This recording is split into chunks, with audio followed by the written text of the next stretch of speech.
amazing introduction. Thank you so much. I really wish I could meet that person. sounds much better than me. Anyway, thank you so much for coming out tonight. I really appreciate it. Am I too loud? Okay. Hot mic. So what I thought I would do is tell you a little bit about my journey to get to this place today. Because it sounds, from that introduction, like it was easy. It sounds like, whatever, I can just do whatever I want. And I can just churn out these books and it's super easy. Well, I just want to let you know that it really has been a journey. So I just want to kind of take you through, I won't go slogging through it, but basically my dream was to be a crime novelist. So most of all of these books are true crime nonfiction books. So it turns out that I became known for nonfiction and not fiction, but my dream, my goal originally was to be a novelist. Because when I was growing up, I was an only child, and I used to go to the Jolla Library, down where where the Athenaeum is, and I would ride my bike down there and have to get up that hill, Nautilus, with my little backpack, and I would read a ton of books in my bed, and then I'd check off the book when I was done. And when the library moved here, I think I was much older, so I didn't get to come down here on my bike. I came down here in my car, but I continued to come to the library. I used to teach writing workshops here as well.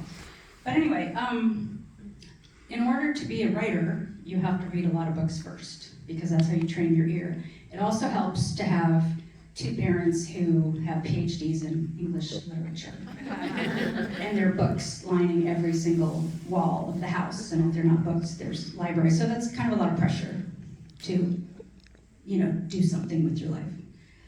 But it took me a while. It took me quite a while. I was always writing something. I was good at English when I was in high school. I got good grades in writing, but the creative writing thing just didn't really come to me very easily. And I didn't really read the newspaper except for the Dear Abby and the comics. And so it took me a long time to kind of find my way to get to where I was at the point where I started working in news. And in order to be in the news business, you actually have to read the newspaper, which I learned the hard way. It was very embarrassing when I went to my first radio interview and they asked me all these questions and I knew nothing. And I said, okay, well, that's it. I was so embarrassed. I immediately started following the news, and now that's all I do, to my detriment, reading all the news these days. But I really wanted to be a crime novelist, and so when I was working in Massachusetts at a newspaper in Northampton, I was about, 6 years in, 4 years in, something like that. Anyway, I was working really hard, trying to get a full-time job, and I would write before I went to work at this newspaper. And in Massachusetts, we covered a lot of meetings, so the shift didn't start till 3 o'clock. So we would go out after work to this dive bar where the prison guards would go also, and we'd drink beer and stay up late, because we didn't have to be at work until 3. So I would write short stories and try to get them published, and I couldn't get them published. I tried really hard, maybe I just don't have it. But I kept at it. Then I started taking writing workshops. Even though I didn't think I'd have any time to actually do any homework, I caught this bug. So we do these writing workshops, and I use the same techniques when I'm teaching writing workshops now.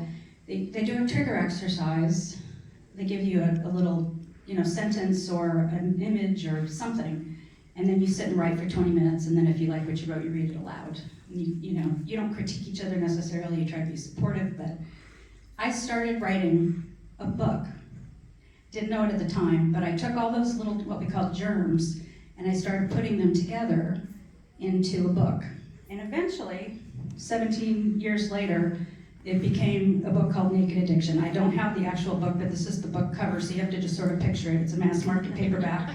This is the cover. Has nothing to do with the book. I don't know why it's like a spider web with some strange guy in the background. No idea what this is about, but that's the cover. I was so excited to get an offer for this book, but it wasn't the first book that I got published. It was the first book that I wrote.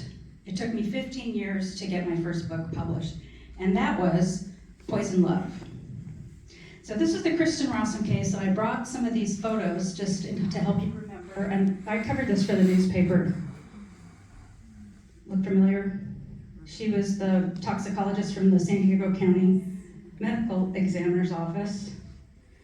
And she basically was stealing drugs and smoking meth while she was working in the lab.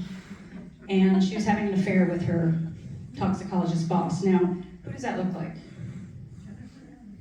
You guys are saying Jennifer Aniston, right? Okay, so here was my big idea. I tell my agent, send this photo to Jennifer Aniston and send her my book, and then she'll want to star in a movie, and we can make a movie about my book. So I was so excited, my agent was like, okay, sure, and then she sent her, I don't know what photo, some completely different photo, so there went my movie career. But I didn't give up. I took 6 months off from work, I loved it, and I just continued to look for another book to write. So the next book that I wrote was, I'm trying to remember, well, I was covering Dead Reckoning. It took me another few books to get that. But anyway, Body Parts, Twisted Triangle, which I don't have up here. There were a number of other books, and so I was on my way. And I quit the newspaper because I had a plan. Because I said, well, I still have that novel, which I hadn't gotten accepted yet. The novel ended up being my 4th book published. So I had Poison Love, and then Body Parts and Twisted Triangle, and then Naked Addiction. So 2007, this book came out. I was so excited. I was like, I didn't feel like a real author until I had this book published, even though I had this one first. Because, my dream was to be a novelist. And then it just kind of withered on the vine.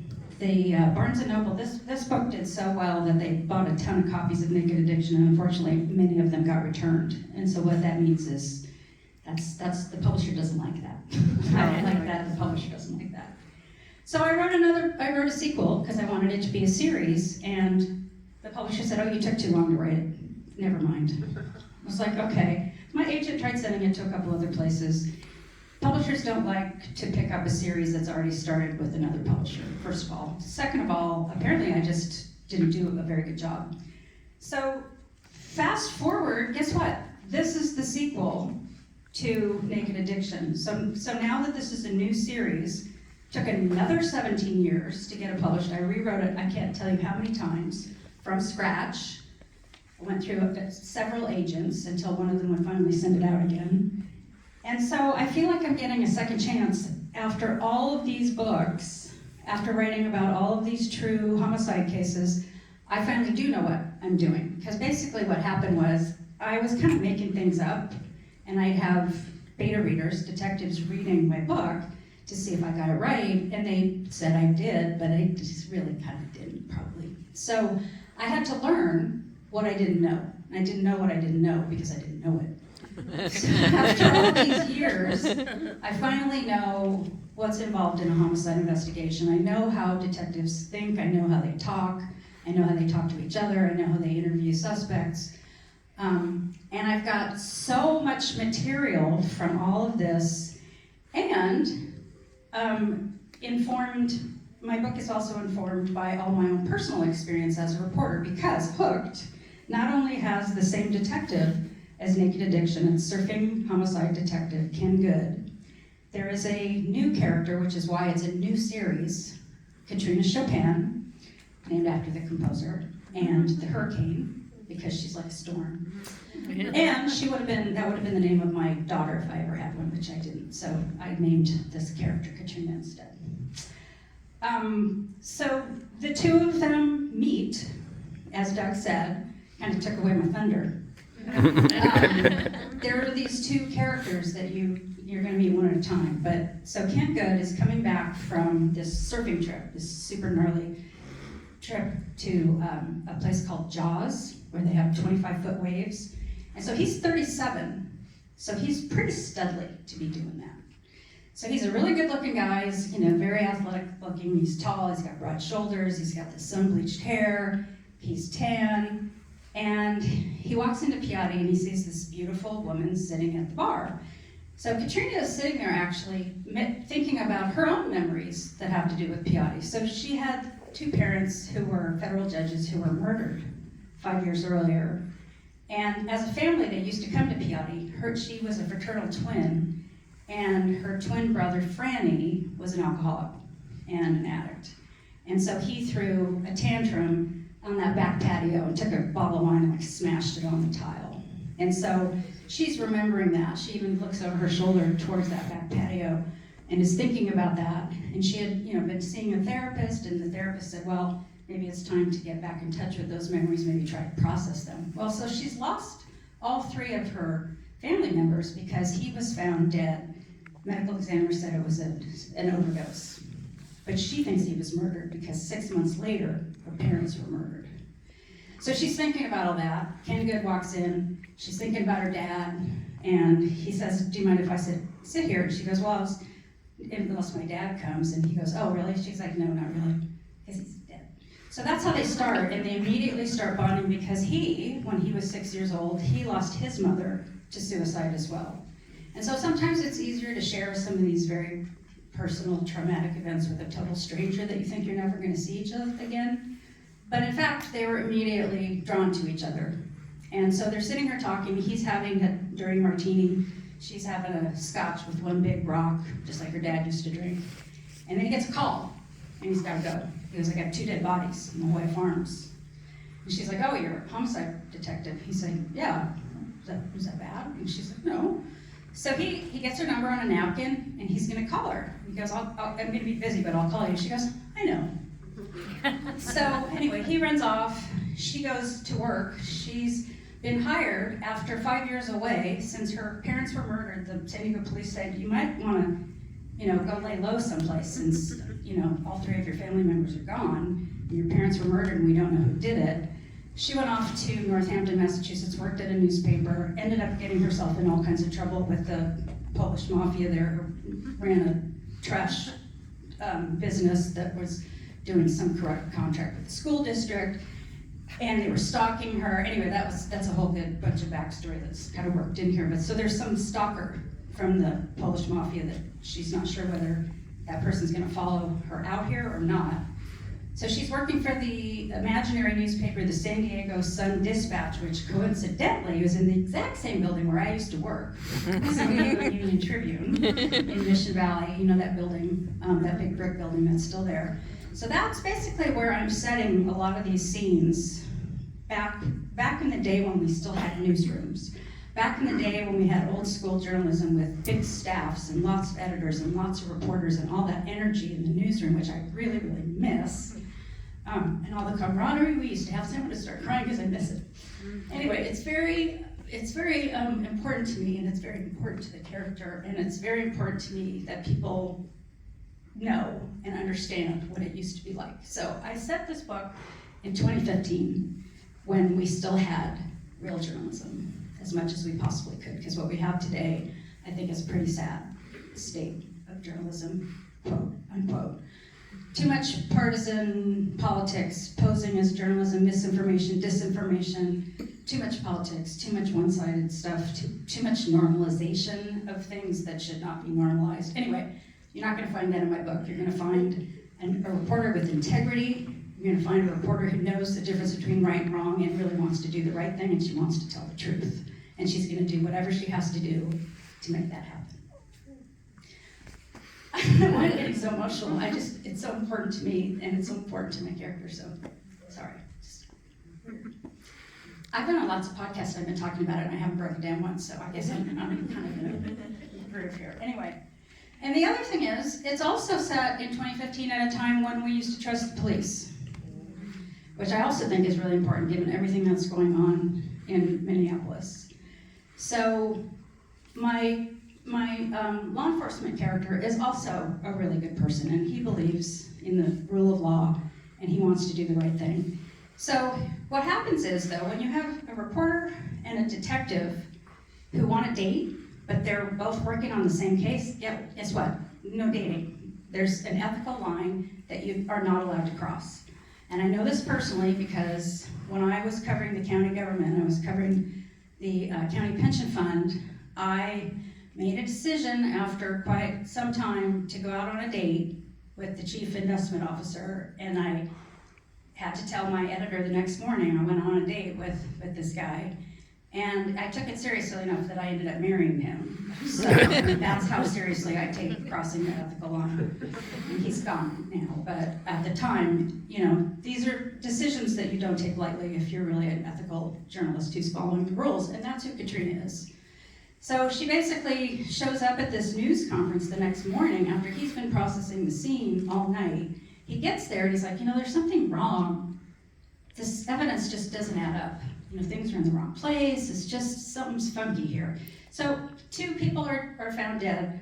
There's an older man and a younger woman, and at first they're not sure, is this like a couple or, well, it turns out it's father and daughter. So, and there are 2 biotech execs working for the same company, which is developing a sexual enhancement drug, which I made up, which is the most fun. So it's basically like Viagra plus a psychological component. So Viagra is just very much physical. It just attacks one part of your system.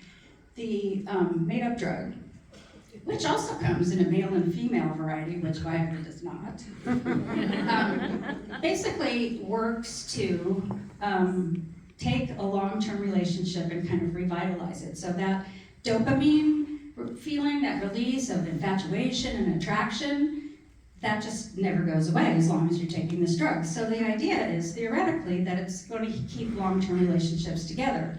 However, down at the beach and tennis club, where there are all these rich white men who have a lot of money who have been invested in this drug, which is on its way to FDA approval, going through human trials, they can't wait for this drug to be released because they don't want their wives. They want a younger model, and the wives too, so they're secretly waiting for this drug to come out so their lives can change, even though originally that was, theoretically not the intention of the drug.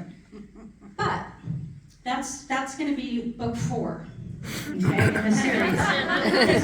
Because through the COVID trials that it takes a while for the FDA to approve these things and has to go through 3 phases of human trials. So over the course of this series, which I've written all 4 books. So far I only have a contract for 1 and 2. My editor is considering books 3 and 4. We'll see what happens, but I'm going to publish them regardless of whatever she says, so don't worry, if you want to keep going, you'll be able to. Because to me, the story arc ends with book 4. She was saying, well, we might want it to end at 3, and I said, well, that's okay, but it's really important to me personally, because that's the book where the drug finally hits the market and mayhem ensues. Because, everybody thinks that more is better, and they take more, and that's not a good thing. But anyway, it's basically based on dopamine receptors. Now, you all know about dopamine because you're addicted to your phone. So every time you pick up your phone, that's a release of dopamine. So that's basically the receptors that this drug is using. And so the title of my book was originally Dopamine Flood.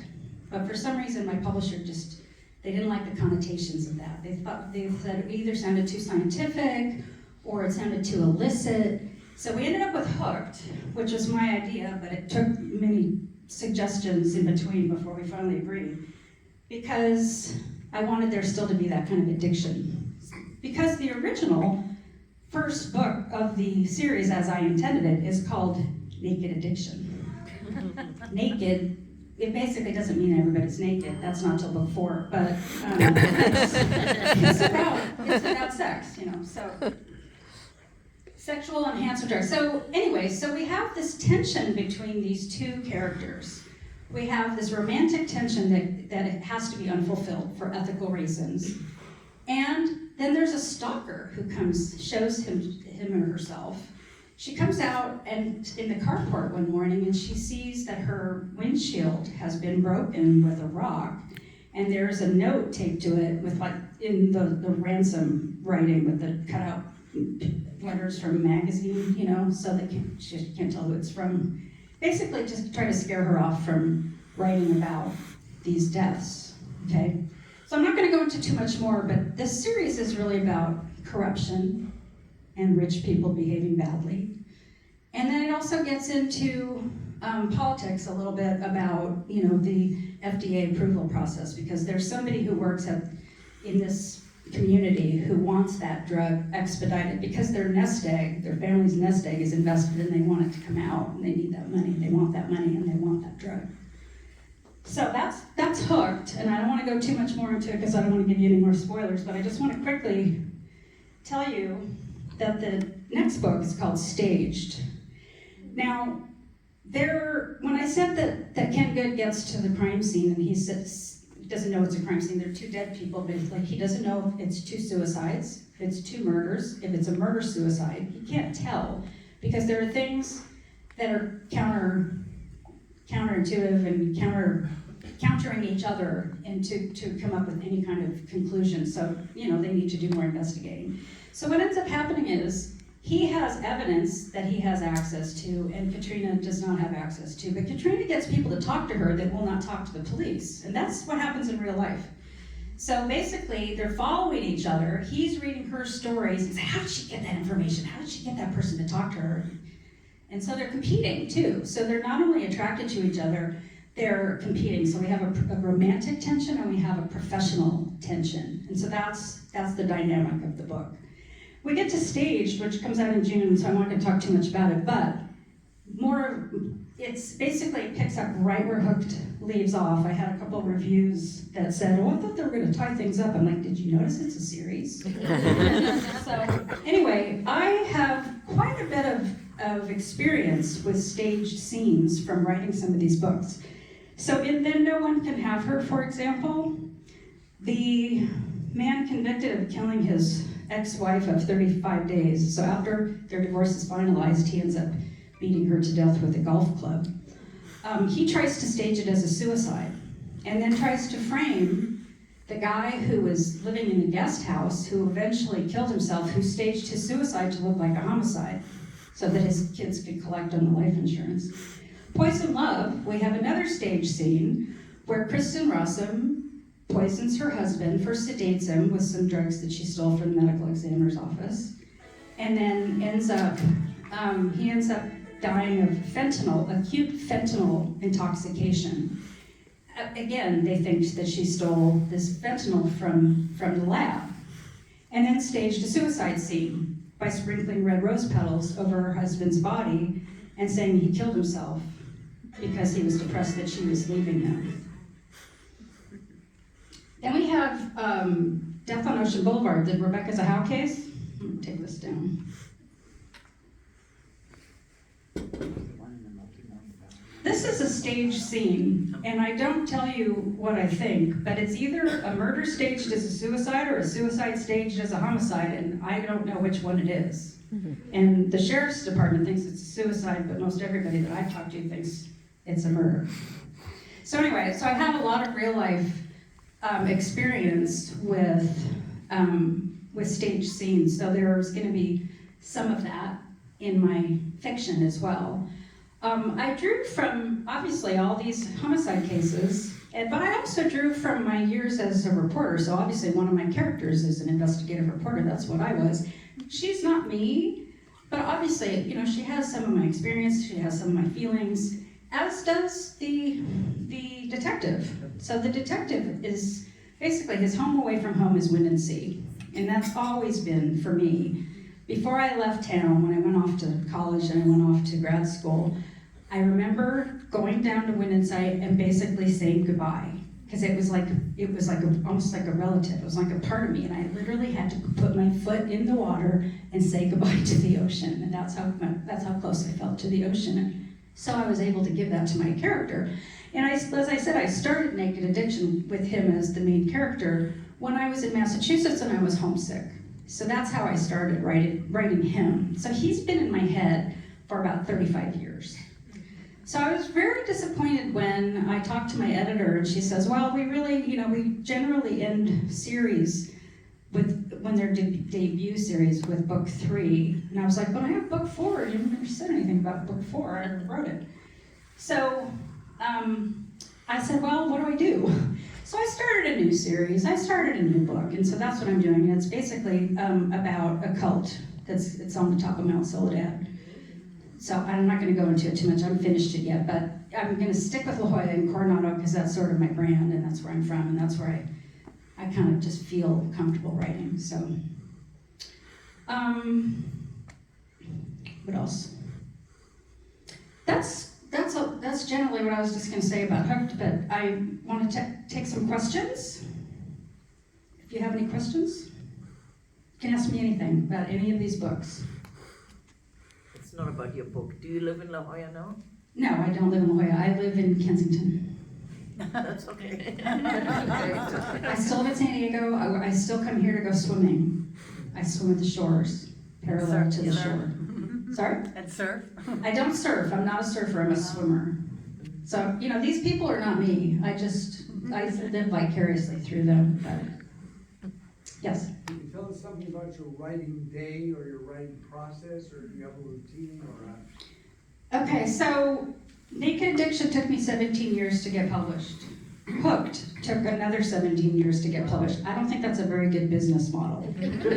So I really was working hard to kind of figure out, how can I do more? So, I used to write, pretty much I was putting out a book a year, but I ended up hurting myself because, after you've been sitting typing at a computer on deadline for so many years at the newspaper, I had neck problems and back problems. So my brain and my gut wants to do more, always, but I've learned that I can't do that. And there are still days when I just do it anyway. So Monday, I had a double cappuccino, which I'm not really supposed to have, and I wrote 7,000 words.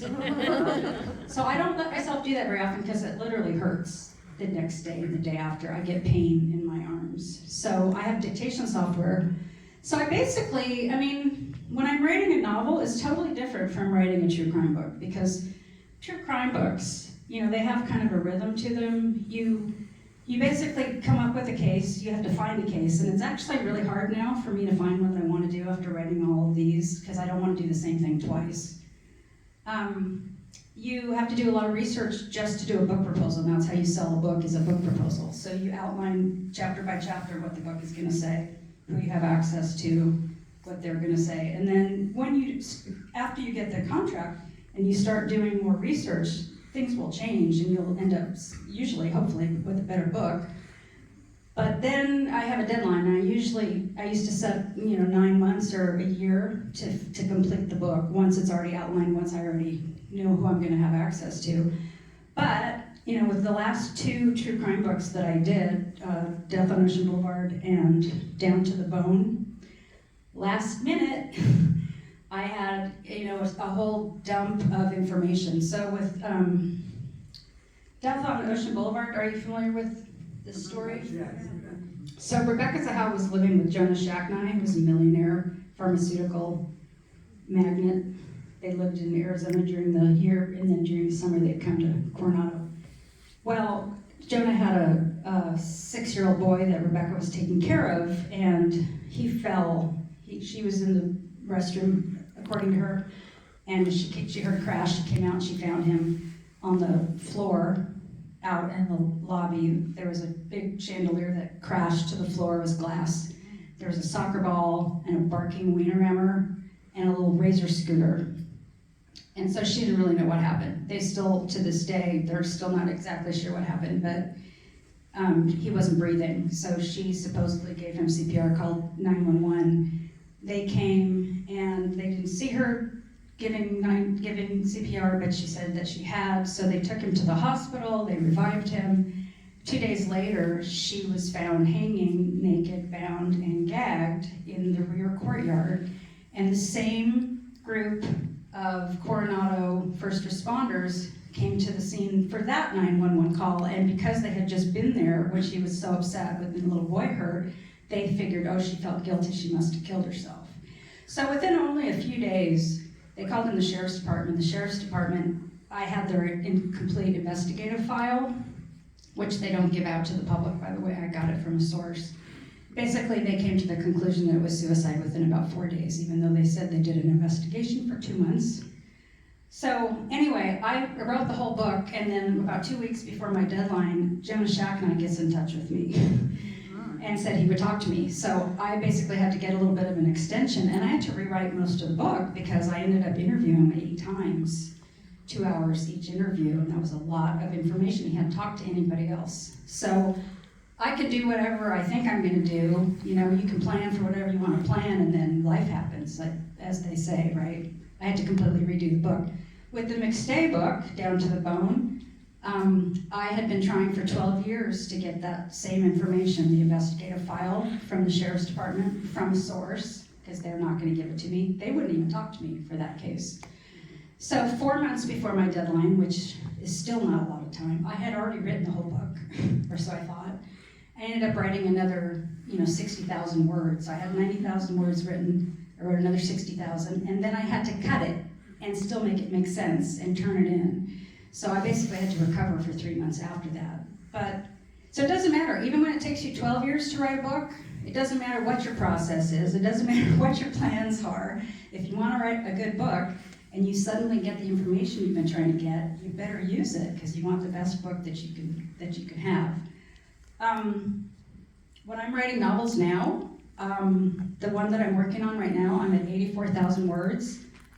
And I wrote that in 6 weeks. So I'm getting better, I'm getting faster. So I still plot, but the thing about fiction is you can do whatever you want. It doesn't have to be true. I mean, it has to be believable, and there's still things I have to do research into, but a lot of it's in here after writing all these books and doing all this research. So that's something that I didn't have when I was writing this book. So, yes, Lori. Hey, Caitlin. Hello. Thank you for doing San Diego Noir. Oh, good. Well, I just think you are following in Raymond Chandler. There's a long history of that from people here in La Jolla and San Diego. Who inspires you? Like, what other writers do you feel are doing it well? I think of Michael Connelly and some others. And so, who inspires you and helps you keep going through rough spots? Well, when I was working on Naked Addiction, I was reading Patricia Cornwell before she started being really violent. I had to stop reading her because she was got so violent. And there was one book that she wrote, the point of view of a dog or a cat or something. I'm like, I'm not reading this. So I did read her. I read her early books. A lot of Michael Connelly. And then I started reading thrillers too because it's a totally different pacing. So I was reading medical thrillers because I like medical stuff. Michael Palmer and whatever I could get my hands on. And I'm still reading thrillers of the people who are doing well. And what I'm finding is, it's really hard for me to read a book because I just want to edit the thing the whole time. It's not fun. It's not fun, it's work. And I'm like, why did he write the character like this? This is a cartoon, this character isn't real. So I can't enjoy a book very easily anymore. I actually got halfway through a book the other day and I was so excited because I didn't think, hey, I'm reading a book. I just was involved, got involved in the story. So I really actually watch a lot of limited series, and I find that helps me more in how to tell a story because I'm watching limited series and they're probably detective stories or murder stories or that kind of thing. And I'll think to myself, oh, you know what? I don't have enough twists. Oh, look, she did that. Like they'll have something at the very end, and sometimes it's just so contrived, and you're like, well, that's not fair. That just came out of nowhere. So there are things that I'm always gathering information. I'm always watching. I'm always thinking. So I can't really, enjoy anything. I'm just constantly a student, But that's how you learn. You have to see what the competition is, and I want to see what the other writers are doing who are making big money because I'm not there yet. So. Yes. Did you interview Charlie Manson? I tried. I sent him a letter, and he doesn't read, or he didn't. He's dead now, but he can't read. So I found out something though that was really curious. I don't have the book out here, but the Chelsea King story, Chelsea King, Amber Dubois. I wrote a book on that case called Lost Girls. And John Gardner, who was the one who raped and killed those girls, was in the same unit as Charles Manson. And so when I went to go interview him, I talked to his mother and I said, well, what day does Charlie Manson get his visitors? And she said, well, Saturday. I said, well, I want to go and I'll see if I can meet him, right? I'll see if I can see him. So I went to go visit John Gardner on Saturday, and I did not get to meet him either. But the fact was that while I was visiting with John Gardner and interviewing him for that book, I was there for 5 hours, worried the whole time that if I said something that he didn't like, he would jump across the table and stick something in my neck. But, because the guard was like right over there, but it's a complete open lunchroom kind of thing. There's no bars, there's no protection, so. Because you're supposed to be his family, that's who visits.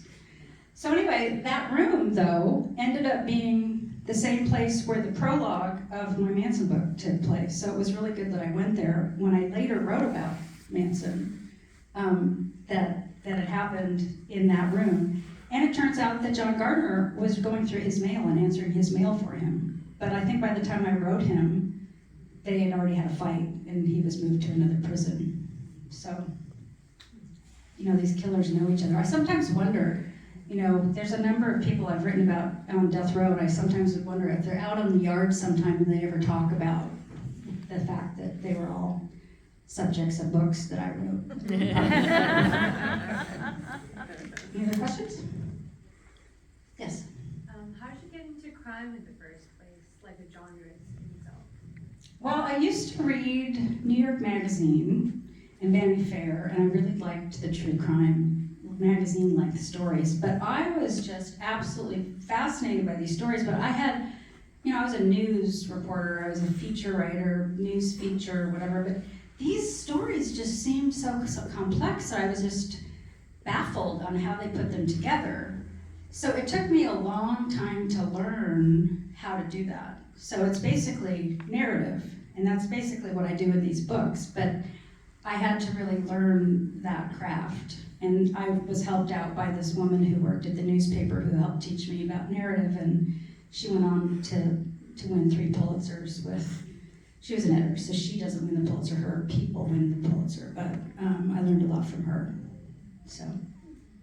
And then, you know, then that's all I want to do. And so then I write nonfiction, narrative nonfiction, just like fiction, because it's fiction storytelling techniques.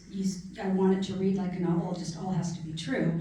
And so my fiction is not really much different. It's characters, it's dialogue, it's, you know, and I want my characters to be real. I don't want somebody to go through my book and go, this just reads like a cartoon, like I do when I was reading a book the other day, and I won't say who the author was, but it's somebody who's really big and who has a lot of shows on Netflix. That narrows it down. Do you have the same editor for your fiction and non-fiction? No. And likewise, the publisher? No. Different. This publisher, so the ones with the mass market paperbacks, which they don't do anymore, they've discontinued mass market paperbacks. This is Kensington, Citadel, it's now called Citadel. So Death on Ocean Boulevard, Down to the Bone, Body Parts, A Dead Reckoning, originally, not anymore, and then these 3 books. That's all the same publisher, those are all true crime books. But I have other books which I didn't bring that are from Simon & Schuster, Wiley, and Josie Bass. Anyway, different publishers, big publishers, smaller publishers. But this book is actually from the evil Amazon, Thomas and Mercer. So it's very tricky. This is a tricky book. This is something that I'm dealing with. Barnes & Noble will not carry it because they're a competitor. So you buy it online, and you know there's a lot of people right now who don't want people to buy from Amazon, and bookstores don't want you to buy from Amazon because they're undercutting the prices, and they're even undercutting me. I mean, I've got down to the bone. I'm trying to sell these hardcover books, and I have people saying, well, can you match the price on Amazon? I'm like, no, it's like half price. I can't even get my money back for what I paid for the book. So, I mean, I can see why people are upset with Amazon, but they're paying my bills right now, so it's okay. If you don't want to buy a book from me today, please buy it online. Please buy it on Kindle. Please buy it from Amazon because that's who the publisher is. Yes? If you had your wish and any of your books could be on Netflix, which one and why? All of them. Well, I had, Death on Ocean Boulevard was optioned for a limited series, and it was renewed, the option was renewed, and then the production company was purchased by a larger company who decided they wanted to do their own projects, their new projects, and so they decided, after they told me they were going to renew it, that they decided they weren't going to renew it. So that's the closest I've gotten. And like I said, if my agent had sent that right photo, I think I could have gotten Jennifer Aniston involved in that movie because, I mean, she looks exactly like her. I mean, it's bizarre. Why don't you send it now? Well, she doesn't look like that anymore. And Rawson was only like 20-something, and Jennifer Aniston's not 20. She's got the morning show anyway. She's doing all right. So I There's have another question. Yes. So your current book that you're writing, is that the start of a new series, or will it be? I'm not sure yet. It has a female sheriff's detective character. Because I asked my editor, I'm like, well, what am I supposed to do now? You know, because basically she didn't want to make any decision on books 3 and 4 until we see how this one does, which I understand from a business standpoint. I didn't want to hear that, but I understand why she said that. And I said, what should I do? I mean, and so I pitched her something because I knew we were going to be talking. I pitched her, what do you think about this idea? So she likes the idea. So hopefully she'll buy that one. And it may be a new series. There's another really big author who I read, and I was like, this guy's writing a female sheriff's deputy in another county in California, and he doesn't know what a woman is. You know, this person is like a shell of a person. This is, you know, there's a man writing a woman, and does he not have a beta reader to tell him? It's like, she's insecure. That's the main thing that I can get from the character. I'm like, can't you do a little better than that? So I said, okay, I'm gonna write a female sheriff's detective. And said, I'm a woman, I bet I can do a good job. Because I actually know what a woman is. But the funny thing is, when I started writing my male character, I thought like a man. I thought that wouldn't be hard. When it turned out I'm not a man. Imagine that. But I had other people, I interviewed men. I said, I want you to read this and tell me if I say anything, this guy does anything or says anything that just sticks out, like a man wouldn't say this or a man wouldn't think that. And that's what you should do. Yeah, that's what beta readers are for, is to tell you what you're doing wrong so you can fix it. Yes, sir? When you interview murderers, do you like them? Is that a trick question? No, because I've had murderer kids I knew, and I liked them. But then they murdered someone later, so. Okay, well, here's what I have to say about that. When I write characters, whether it's nonfiction or fiction, people are 3-dimensional. I want my characters to be real, and there's nobody who's all good or all bad. So there's no villain who I think is all bad. And you don't want to read a character like that. That's boring. That's a cartoon. I mean, if you want to read a cartoon, then read a cartoon. If you want a real character, they're complicated. And you know what? People who are mentally ill, to me, they're not evil. They're mentally ill, and there's a difference. But there's a lot of prosecutors out there who think it's the same. And when they're in front of a jury, they're evil. And they don't even really talk about the mental illness. So I am drawn to some of those stories. Body parts, for example. This guy is very complicated, very complex. And I ended up kind of feeling sorry for him a little bit. And same with this guy. They're both bad. I mean, they murdered people, multiple people. But I'm not here to like somebody or dislike somebody. I'm there to understand why they did and explain why they did what they did, how they got to be the person that they were who was able to do that to somebody else. But I'm not trying to determine, are they good people or bad people? I just want I want to show you who they are, and from every side. And so, you should come away with a feeling of, okay, now I can understand more, and even though he killed 4 women, tortured them with horrible, rough sex, that's horrible. I can't condone that. I don't like that. He was a really messed up guy. His mother was bipolar, tried to kill herself in front of her other son. The father was very aggressive and intimidating, and he had a really serious head injury where he actually stopped to help somebody at the side of the road to give them first aid and stop the bleeding from their neck. Say they were in a car crash, and a drunk driver hit him and knocked him 90 feet down the embankment. He was in the ICU for 9 years, and that changes your personality. So there are reasons why people do end up doing what they do. And then he turned himself in. What serial killer do you know has turned themselves in? So that's why I wrote that book, because that's a very complicated person. That's not a black and white story about some killer who's just a bad person. But if you're in court, you know, the prosecutor wanted to say just how terrible he was and all the horrible things he did, and they ended up giving him the death penalty, regardless of all the mitigating factors that he had. So, and I just tell the story. I don't put my opinion in it. I don't put any judgment in it. I just show you what happened. Does that answer your question? Was that a trick question? Yeah. Trick answer. Are you still doing workshops? I haven't had people ask me though. I do coaching. I do one-on-one coaching. That's more of what I do. I find that that's more helpful. I feel like I can help people more, individuals. So if you're interested, you can talk to me about that. I'm curious how you sleep at night. Like, this is really heavy, your interviews and Well, content. there's a reason why I've taken a break from true crime, and that's it. It's got very dark, and I just, it's not just the material, it's also that everybody you're dealing with is traumatized, or they want money to talk to you, or they're writing their own book, which of course they're never gonna do, or they're tired of talking to the media because they've been burned, or, you know, there's always something, and it's just getting harder and harder to do it.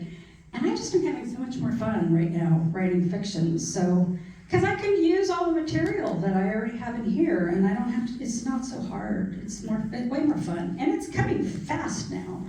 And I can get it published and they actually pay me, and that's cool. Yes. So that means you're done with true I didn't say that, I can't say that. I was because wondering. still have all these books I still need to sell. No, I have been looking for another case, and I have not found it. There have been a couple, I've tried.